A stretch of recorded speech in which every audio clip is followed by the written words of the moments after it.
Nah, secara improvement memang besar ya. Gua pede buat rekomenin HP ini, terutama buat kalian yang ngelanjutin pembahasan kita soal Samsung Galaxy S26 series. Sebelumnya kan kita udah bahas first impression-nya tuh ya, yang kita compare juga bareng sama si S25. Nah, seminggu berlalu udah dipakai HP-nya untuk daily usage, ternyata ada beberapa rasa penasaran yang waktu itu muncul dan sekarang sudah terjawab. Pertama, soal performa Exynos 2600-nya. Terus efeknya terhadap thermal si HP-nya, karena ini kan dia HP compact ya. Dan berujungnya itu juga ke pemakaian baterai. Yang mana awalnya ini HP gua anggap remeh, tapi semakin dipakai, semakin banyak hal baru yang menarik dan akan kita bahas lengkap di video ini. Full dari performance sampai user interface-nya. Jadi semoga video ini bisa membantu kalian untuk yang penasaran atau lagi menimbang-nimbang mau beli atau enggak si HP-nya, itu bisa terjawab lewat review seminggu menggunakan Samsung Galaxy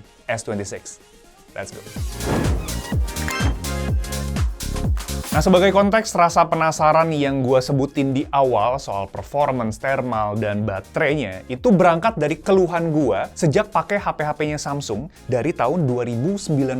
Jadi pertama itu gue pakai Samsung Galaxy S10 Plus yang pakai chipsetnya Exynos. Sampai sekarang masih hidup ya dia ya. Dan lanjut ke Galaxy S23 regular yang pakai chipset Snapdragon. Dan sekarang itu beranjak ke Samsung Galaxy S26 yang balik lagi pakai chipset in-house Exynos, dan sini pakai Exynos 2600. Nah, problem yang selalu berputar-putar saat gua pakai S-seriesnya Samsung adalah soal chipset yang sulit dijinakin. Temperatur HP-nya jadi naik, performanya juga otomatis turun ya karena ada throttling, dan efeknya itu ke baterai yang boros banget, terutama di Samsung Galaxy S23. Yang mana itu gue bisa 2-3 kali ngecas per hari gitu ya. Nah, solusinya yang mana gue harus sementara ngelimit HP-nya lewat power saving. Tapi ternyata pengalaman yang sudah gue alami sebelum-sebelumnya itu tidak terjadi atau berbeda di Samsung Galaxy S26, yang mana chipset Exynos 2600-nya itu diracik dengan spesial. Nah, Exynos 2600 ini adalah chipset mobile pertama yang pakai fabrikasi 2 nanometer Gate All Around atau GAA ya sebutan kerennya. Targetnya itu buat kasih performance yang kenceng atau lebih baik lah dan efisien daya ketimbang chip lain yang pakai fabrikasi 3 nanometer. Sebut aja yang paling dekat itu Snapdragon 8 Elite Gen 5 yang ada di Galaxy S26 Ultra. Nah, intinya ini adalah chipset yang spesial karena dibuat pakai teknologi yang selangkah di depan, ahead of its time ya, ketimbang dengan chipset-chipset lainnya. Nah, kalau misalkan kita cek performa raw atau mentahan dari Exynos 2600 lewat perhitungan benchmark, kita dapat Antutu 11 itu di 2,9 juta dan Geekbench 6 multicore-nya di 10.000 poin. Samsung ngambil approach yang main aman soal chipsetnya. Dijinakin pas minta makan terlalu banyak atau pas lagi, kalau anak kecil lagi marah-marah namanya apa? Tantrum. Tantrum tuh ya. Dia dijinakin, bisa ngejinakin, dan efeknya itu adalah ke stabilitas performa yang turun ke 46% lewat stress test 3D Mark Wildlife. Ya memang pas kita benchmark HP-nya itu jadi lumayan panas gitu ya, terutama pas lagi stress test. Tapi untungnya itu tidak sampai overheat. Nah, buat ngegambarin gimana pemakaian hariannya, experience-nya, kita tes dengan 2 game mobile yang berat, Where Wind Meets dan Wuthering Waves. Wuthering Waves kita pakai settingan quality 60 fps, ini yang paling mentok gitu ya, dan dapat frame rate di 59 fps. Temperatur body ini yang menarik karena dijaga di 40 derajat, bahkan di bagian sampingnya frame aluminiumnya itu juga masih adem, dan makan baterainya itu di 4% aja selama kita main 10 menit. Where Wind Meets settingan high 30 fps dapat average frame rate yang mentok juga di 29 fps, tapi temperatur body ini ternyata lebih adem di 30-an derajat, 38 kalau nggak salah ya, dan baterai juga sama makannya di 4% setelah 10 menit main. Nah, karena ini adalah chip baru, jadi memang beberapa game belum optimize di sini. Settingan grafis masih belum kebuka gitu ya. Anyway, dengan kondisi seperti ini pun itu masih nyaman ya experience buat mainnya. Nah, gue manfaatin juga Samsung DeX buat dipakai kerja work from anywhere. Colok ke portable eksternal, monitor gitu ya, lewat USB Type-C-nya aja. RAM 12 GB itu masih lega buat kita angkat banyak window dan tab browser yang bejibun. HP sekecil ini itu ternyata cabai rawit ya, bisa jadi laptop dadakan kalau di-provide sama layar eksternal. Cuma ya bodinya aja yang memang agak anget jadinya ya, tapi masih di batas oke lah gitu, nggak sampai overheat atau panas banget gitu si bodinya. Bisa dibilang, ini adalah Galaxy S reguler yang paling reliable dari segi performa, adem, dan tahu kapan harus ngegas atau ditahan gitu ya. Yang mana itu berdampak juga ke baterainya yang awet banget. Karena memang pemakaian baterai buat harian gue itu bisa nembus di 4-5 jam SOT, dan ini masih ada sisa baterai buat lanjut sampai agak maleman dikit lah gitu. Nah, kapasitas 4300 mAh-nya ini berasa dimaksimalin banget gitu ya. Naik 7,5% capacity, itu kasih napas lebih buat si HP-nya. Gue memang belum ngetesin SOT pribadi buat si Galaxy S25 sebagai pembanding gitu ya. Tapi kalau misalkan kita lihat perkiraan penggunaan baterainya di website resmi Samsung, perbedaannya di antara keduanya itu di 1 jam video playback, dari yang sebelumnya itu 29 jam ke 30 jam di S26. Tapi yang unik adalah kalau kita kutip dari pengetesan GSM Arena, perbedaannya di sini berasa banget. Galaxy S26 ini ada di 15 jam 20 menit dan Galaxy S25 itu ada di 13 jam 9 menit. Bedanya 2 jam guys. Itu kenapa gua mungkin berasanya itu awet banget gitu ya pakai si HP-nya, entah untuk gaming, harian, atau bahkan benchmarking itu nggak habis-habis pakai si baterai 4300 mAh-nya. Nah, soal charging sendiri ini sebenarnya masih sama kayak sebelumnya di 25 watt wired dan 15 watt wireless dengan Qi2 compatible. Tapi sedikit lebih cepat nih ternyata ya ketimbang sebelumnya pas kita lagi charging, yaitu ada di 1 jam 4 menit dari 0 sampai full. Kemungkinan karena optimalisasi daya chargingnya yang lebih baik selama pengecasan. Nah, kapasitas baterai yang meningkat tadi itu bisa dicapai karena salah satunya adalah ruang yang lebih besar juga di HP-nya. Ini pertama kalinya layar seri Galaxy S reguler nembus ke 6,3 inci, karena sebelumnya itu 6,1, 6,2. Nah, ini jadi gede banget. Nggak gede banget sih, membesar lah ya. Dengan dimensi bodi juga yang memanjang dan melebar. Jujur menurut gua semakin kecil layarnya semakin menarik. Tapi setelah genggam HP-nya semingguan buat keluar kantor, keluar rumah gitu ya, dan di dalam kantor, rasanya tangan gua mulai suka gitu sama ukurannya, dan mata juga otomatis makin puas kan. Experience harian kayak sosmedan, nonton, sampai chattingan itu makin oke dan tetap berasa compactnya nih di seri S reguler. Jangkauan jempol masih gampang gitu ya buat naik ke atas layar gitu ya. Dan buat disimpan di saku ini juga nggak sesek.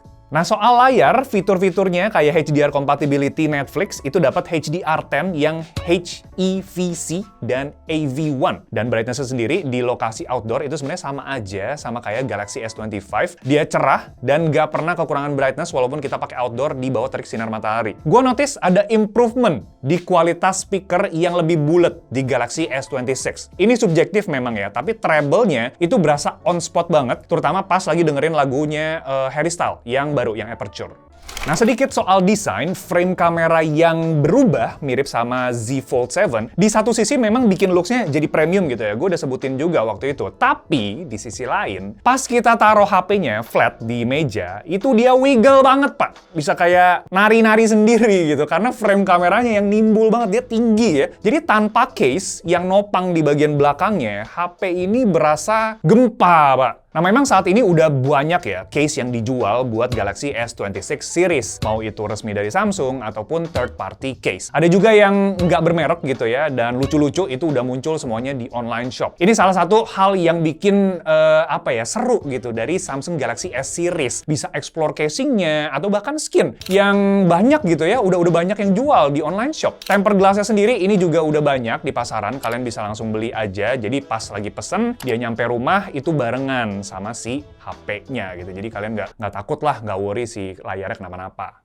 Nah, kamera Galaxy S26 itu sebenarnya udah kita tease hasilnya yang kasih vibrance dan shadow yang berbeda ketimbang Galaxy S25. Samsung balik lagi dengan ngambil warna yang cerah dan ready to post. Tapi yang gua tidak sadari saat first impression lalu adalah fitur horizontal lock dan lock video dengan large preview itu ternyata available juga di sini. Jadi nggak cuma user S26 Ultra doang ya yang bisa ikut tren HP diputer-puter itu atau shoot estetik, tapi seri regulernya ini juga bisa, Pak. Nah anyway, buat ngegambarin experience motret pakai Samsung Galaxy S26, gue jelasin satu-satu sambil kita lihat hasil foto dan videonya yuk. Nah main kameranya ini bisa diandelin buat nangkep warna yang cakep gitu ya. Entah kalian andelin satu kalinya atau 2x digital zoom-nya itu sama-sama bagus, bisa diandelin. Foto di cafe ini berasa cakep dan dynamic range-nya ini juga luas ya. Ngambil detail sampai keluar ruangan yang lagi cerah banget itu bisa. Foto objek yang lebih dekat bisa dapat warna yang kompleks dan menarik di mata. Ini kita pakai 2x zoom-nya ya. Dan ini juga gue nyalain scene optimizer-nya. Di kondisi malam, nightography Samsung berjalan dengan oke, nangkep highlight objek dengan baik, tapi masih berasa ada noise di sekitar ruang yang gelap. Telefoto 3 kalinya, ini lensa yang gue andelin buat eksperimental ya, entah itu gue mainin komposisi foto atau framing. Jadi ini lebih dekat ke subjek atau objeknya. Hasil foto itu sama bagusnya kayak main kamera. Ultrawide sendiri menurut gua kasih landscape yang cinematic ya di setiap foto yang gua tangkep. Di kondisi malam itu jadi apa ya, ke-highlight gitu ya pas motret pakai S26. Berasa natural juga vibes gelapnya itu. Nah karena focal length-nya di 13 mm, jadi luas tangkapan ini bener-bener luas ya. Kita dapat keseluruhan dari landscape yang kita pengen jepret. Nah, selfie-nya sendiri gue cuma ada 2 foto. Ini dua-duanya bareng sama tim Besi.Tech. Dan highlight-nya di sini ada di luas tangkapan yang lebar, skin tone pas, dan dynamic range ini juga di-boost abis. Oke, ini kalau misalkan kita nyalahin si selfie-nya untuk video recording di 4K 60. Dan ini kondisinya di luar lagi cerah banget ya. HDR-nya ini gue nyalahin. Gue matiin. Jadi ini kondisinya HDR off, oke? Dan ini gue coba transisi ke kamera rear-nya juga. Nah, ini dia defaultnya di 1 kali ya. Gua sambil jalan tipis-tipis, kita masuk ke dalam cafe supaya kita lihat perbedaannya. Oke. Dan ini lagi ada si Haris tempat mau syuting dulu. Dan ya kira-kira kayak gini bentuknya kalau misalkan kita ganti dari ruangan yang terang banget terus ke dalam, dan kita ganti juga untuk lensanya. 1 kali, ini 2 digital, terus 3 kali optical. Bisa kita tariknya itu bisa kita sampai 15 kali.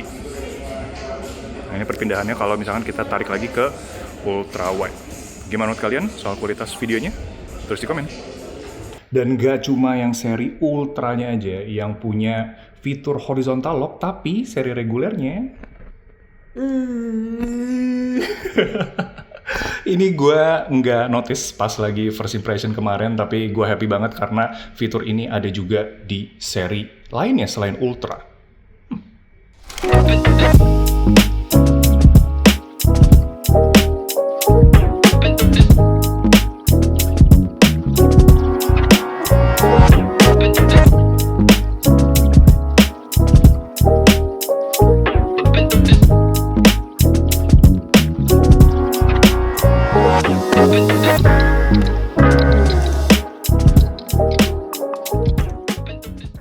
Nah, pertama kali pakai One UI 8.5 di sini berasa lebih clean ya dan lebih fleksibel buat kita atur dari sisi visualnya. Penambahan search bar yang bentuk pilnya itu jadi lebih kecil di bawah itu ngejadiin visualnya lebih clean ya buat app drawer, settings, galeri sampai files. App icons juga ini dibikin desain yang agak nimbul kalau misalkan kalian perhatiin nih, dan control center sekarang bisa full custom. Tuh Riz, Samsung Riz bisa full custom.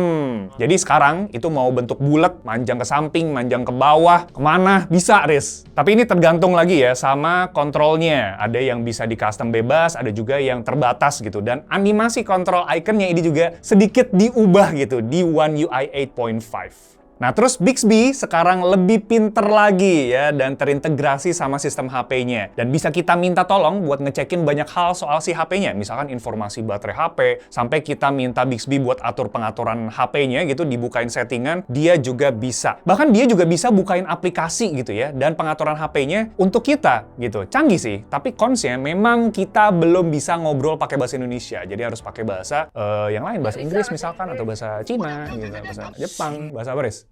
Korea dong. Nah, Perplexity AI itu juga jadi opsi lain yang bisa kita pilih selain Google Gemini. Ini pertama kalinya gue cobain Perplexity ya. Dan integrasinya bareng sama aplikasi di dalam HP Samsung yang next level ternyata. Nah, kalau di luar negeri itu dia bisa mesenin Uber gitu. Jadi tinggal sebut aja dan dibantuin pesennya lewat detail-detail yang nanti kita provide juga. Nah, dia juga bisa akses banyak aplikasi di HP juga dan nyariin file tertentu. Atau kalau kalian mau minta saran atau research informasi itu juga bisa ya. Nah, yang ini Perplexity-nya udah support bahasa Indonesia. Jadi kalian bisa langsung ngomong aja gitu ya. Ya kadang masih ada flows-nya gitu ya saat kita coba untuk Perplexity-nya puterin lagu Harry Styles Aperture di Spotify, itu kadang suka beda gitu lagunya. Ya mungkin optimalisasinya aja yang harus di-upgrade terus gitu. Tapi untuk fungsinya ini udah works.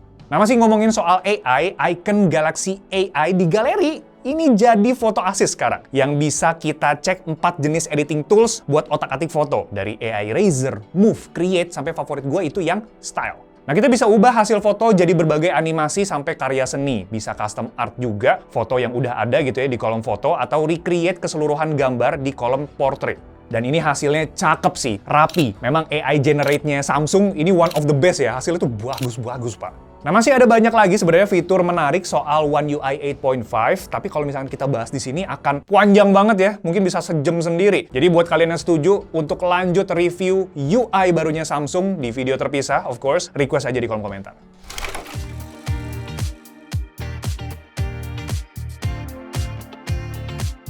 Oke, jadi kalau misalkan kita tarik lagi ke pernyataan di awal, Samsung Galaxy S26 tidak sesuai ekspektasi, itu karena perubahannya ternyata lebih dari yang gua bayangkan. Dari pemilihan chipsetnya yang berani, Exynos 2600, sampai spek kameranya yang masih sama kayak generasi sebelumnya. Tapi kalau misalkan kita ulik lagi experience-nya, itu ternyata menyenangkan ya. Ini HP yang reliable dan menarik buat pemakaian jangka panjang. Satu, itu karena performance-nya yang kenceng, surprising adem banget. Kedua, baterai awet karena chipsetnya juga yang tadi ya bisa dijinakin dengan baik. Dan tiga, kameranya dioptimalin lewat fitur horizontal lock dan LUTs preview yang sama kayak seri Ultranya. Jadi bisa dibilang Samsung ini jago buat jinakin chipset barunya yang 2 nanometer Exynos 2600 di Galaxy S26. Chipnya di-maintain supaya ngejaga thermal HP-nya yang compact kayak gini dan ngebantu konsumsi baterai juga yang irit banget. Bukannya nggak kenceng ya, tapi delivery performanya itu dibikin pas gitu ya buat si HP compact. Gue dapat experience harian yang nggak pernah nge-lag, tapi HP-nya sendiri ini nggak pernah panas juga dan ngaruh juga ke baterai yang possible banget buat nembus di SOT 5-6 jam. Itu sama heavy usage gaming juga ya, yang mana experience-nya ini nggak pernah gue temuin di generasi Galaxy S series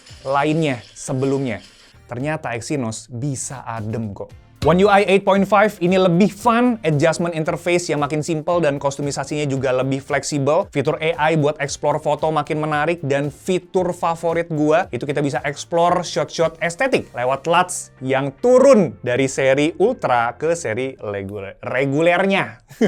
Tapi pertanyaannya akan selalu seperti ini. Worth it atau enggak buat sikat Samsung Galaxy S26 saat ini? Nah, secara improvement memang besar ya untuk overall experience-nya di Samsung Galaxy S26 reguler. Gua pede buat rekomenin HP ini terutama buat kalian yang suka sama HP compact dan pengen jangka panjang tanpa khawatir kurang ini itu. Tapi ini soal harga. Rentang harga S26 dengan S25 reguler itu lumayan jauh. S25 itu di pasaran 12-13 jutaan, 256 GB. Sedangkan S26 itu di 16 jutaan, 256 GB. Bedanya 3 juta, guys. Dan ini rasanya worth buat kalian sabar ya, sampai dapat momen promo lagi, atau deal kayak storage upgrade ke 512, itu menarik banget. Tapi kalau kalian butuh urgent, rasanya S25 itu juga menarik di harganya saat ini. Tapi gimana menurut kalian? Tiap orang punya pendapatnya masing-masing. Kalau misalkan kalian bilang S25 lebih worth it, S26 lebih worth it, boleh banget ditaruhin di kolom komentar. Atau ada opsi lain yang menurut kalian lebih menarik, kalian boleh banget berkabar di sana. Dan ya, kita ketemu lagi di video selanjutnya.